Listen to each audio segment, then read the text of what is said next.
아침 묵상에 오신 여러분들을 환영하고 축복합니다. 하나님께서 새로운 날을 허락하셨는데요. 새로운 날을 걸맞는 새로운 날로 오늘 하루 우리 인생을 지킬 줄 믿습니다. 오늘은 말씀을 듣고 준행하라 라는 제목을 가지고 신명기 4장 1절부터 14절까지 말씀을 좀 살펴봤으면 좋겠습니다. 우리 1절과 2절 말씀 같이 한번 읽어볼까요? 이스라엘아, 이제 내가 너희에게 가르치는 규례와 법도를 듣고 준행하라. 그리하면 너희가 살 것이요 너희 조상의 하나님 여호와께서 너희에게 주시는 땅에 들어가서 그것을 얻게 되리라. 내가 너희에게 명령하는 말을 너희는 가감하지 말고 내가 너희에게 내리는 너희 하나님 여호와의 명령을 지키라. 예, 애굽 땅에서 이스라엘 백성들은 노예로 살고 있었습니다. 그런데 하나님께서 은혜를 주셔서 이 노예 생활로부터 해방이 되죠. 그런 다음에 이스라엘을 어디로 인도하냐면 홍해를 지나서 시내산으로 인도하게 돼요. 이 시내산에서 한 1년 정도 머물게 됩니다. 머물면서 뭘 했냐면 하나님께서 각종 율법과 규례를 주세요. 십계명을 비롯해서 율법을 이스라엘 백성들에게 주십니다. 그럼 왜 이스라엘 백성들에게 주셨을까요? 이제 하나님의 백성이 됐잖아요. 그전엔 노예였잖아요. 이제 노예에서 해방돼서 하나님의 백성이 됐잖아요. 이제 자유인으로서 하나님의 백성으로서 어떻게 살아야 되는지, 약속의 땅인 가나안 땅에 들어가기 전에 어떻게 백성으로 살아야 되는지를 알려주기 위해서 이때 율법을 주신 거예요. 그런데 오늘 본문에 보면 이 율법을 주시고 한 가지 당부를 하시죠. 뭐라고 당부하세요? 내가 너희에게 명령한 말을 너희는 가감하지 말고 가감하지 말래. 사실 우리 중에 그런 경우가 있죠. 난 하나님 안 믿어. 정말 하나님 말씀에 무조건 불순종할 거야. 난 하나님 말씀에 반대로 할 거야. 이렇게 생각하는 사람은 없어요. 우리는 누구나 뭘 하길 원해요? 하나님 말씀에 그래도 내가 예수를 믿으면 순종해야지. 이런 마음들이 있어요. 그런데 문제는 뭡니까? 우리가 자꾸만 뭘 하는 거예요? 하나님의 말씀을 가감하려는 유혹에 빠지는 거예요. 조금 더하거나 조금 빼거나. 예를 들면 그런 거겠죠. 원수를 사랑하는 말이 있어요. 그럼 원수를 사랑하라. 에이, 원수를 어떻게 사랑해? 그냥 성경에서 하는 좋은 얘기지. 정말 나에게 해코지하고 직장 내에서 나를 괴롭히고 그런 상사들, 괴롭히는 뒷담화하고 험담하는 사람들, 그 사람을 내가 어떻게 사랑해? 이렇게 이야기할 수 있는 거죠. 뿐만 아니라 내일 일은 염려하지 말라. 아이, 어떻게 세상 살면서 염려와 걱정을 안 해요. 염려와 걱정도 하고 그래야지 발전도 있고 그런 거죠. 정말 하나님의 말씀을 그대로 받아들이는 게 아니라 뭐예요? 가감하려는 유혹들이 끊임없이 우리에게 있다는 거예요. 그래서 한번 돌아볼 필요가 있어요. 나는 가감하는 사람이 아닌지, 정말 하나님의 말씀을 그대로 믿고 순종하려는 사람인지, 아니면 빼거나 더하려는 사람은 아닌지. 하나님 말씀대로 어떻게 살아? 이대로는 못 살아. 말씀대로는 못 살아. 아니야, 말씀 외에 이런 것도 필요해.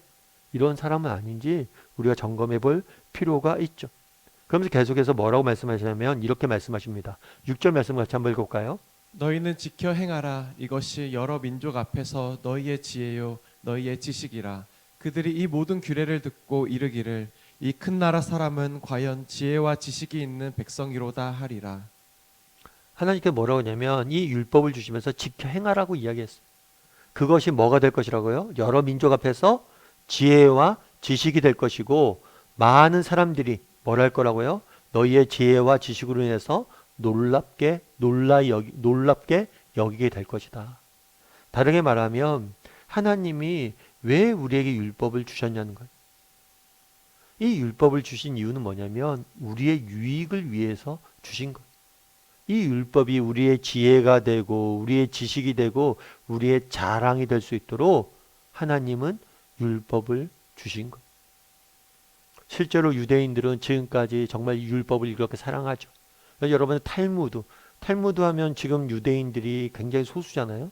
굉장히 정말 나라를 잃고 수백 년 동안 수천 년 동안 나라를 잃고 있는 상황 속에서도 전 세계의 경제를 움직이죠. 그래서 유대인들에 대해서 교육 방법에 대해서 많은 연구도 있고 그런데 가장 핵심은 뭐냐면 탈무드예요. 탈무드. 율법을 끊임없이 가르치는 거예요. 이것이 우리의 지혜가 될 것이고 자랑이 될 것이다. 실제로 그렇게 되어 있죠. 그런데 여기서 우리가 알 수 있는 게 있어요. 하나님께서 그날에 율법을 주셨어요.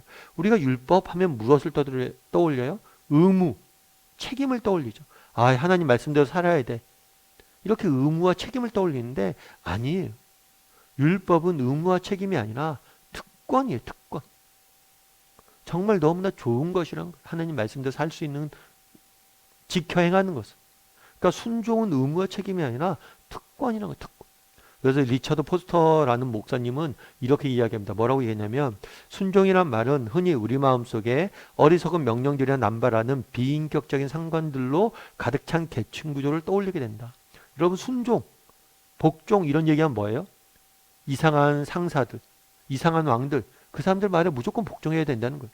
그래서 이런 명령들은 우리가 어떤 이유나 근거를 찾지 못해도 복종해야 되는 것이다. 하지만 성경이 말하는 순종은 이런 것들과는 질적으로 다르다는 거예요. 이는 하나님을 아버지라고 부르는 친밀함에서 흘러나오는 것이며, 동시에 하나님의 방법은 옳은 것일 뿐만 아니라 좋은 것이라는 확신에서 나오는 거예요.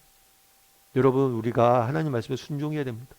이 순종을 해야 되는 건 의무나 책임이 아니란 거예요. 정말 우리가 하나님과 깊은 관계를 맺다 보면 그러잖아요. 여러분, 어떤 사람을 누군가 사랑해 보십시오.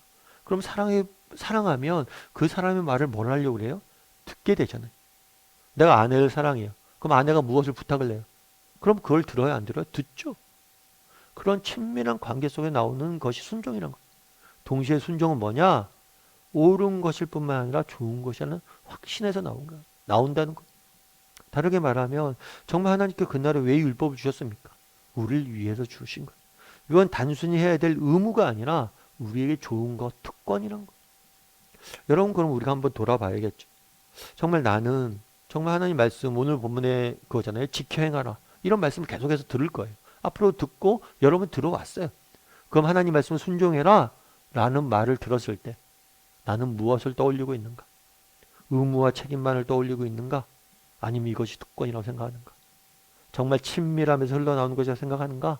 정말 옳을 뿐만 아니라 좋은 것이라는 확신이 있는가? 이 부분에 대해서 우리가 생각해 봐야 된다는 거예요. 제가 아는 집사님이 한 분 계세요. 남자 집사님인데 이분 같은 경우는 원래 예수님을 안 믿던 분이에요.